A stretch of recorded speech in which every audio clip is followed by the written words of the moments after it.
શરમ આવી જોઈએ, શરમ. આ કોઈ બિહાર કે ઉત્તર પ્રદેશની ઘટના નથી, આવડી આપણા ગુજરાતના અમદાવાદની ઘટના છે.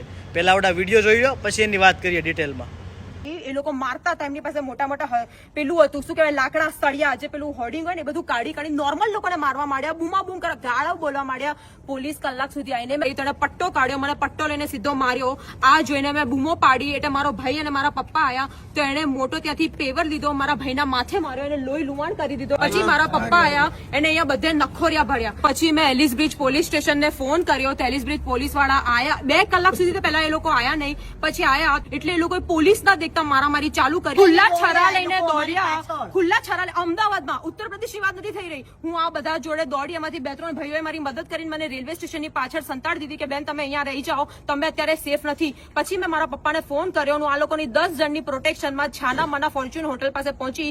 ત્યાં બી એ લોકો પોલીસ ના દેખતા લાકડી લઈને દોડ્યા, અમારા પપ્પાને બૈડે માર્યું, મારી ગાડીનો કાચ તોડી કાઢ્યો. અને આ પોલીસ ફૂલ કરપ્ટેડ છે. પોલીસ તમારી સલામતી એમાં છે, તમે અહીંયાથી નીકળી જાઓ. ત્યાં અમે પોલીસ સ્ટેશન એલિસ બ્રિજ પહોંચ્યા, તે બધા ગુનેગારોને ત્યાં એસીમાં બેસાડ્યા. એ લોકો કોલ્ડ ડ્રિંક પીતા હતા અને એ લોકો હસી મજાક કરતા હતા, અને એ લોકો પાસે 500ની નોટના બંડલ હતા. આખું Ellis Bridge police station corrupted છે, કરપ્ટેડ છે, કરપ્ટેડ.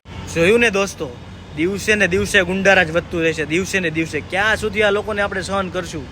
અને સૌથી દુઃખની વાત તો એ છે કે પોલિટિશિયનમાં જઈને બેનને એમ કહેવામાં આવ્યું તમે અહીંયાથી વ્યા જાઓ, એમાં તમારી ભલાઈ છે.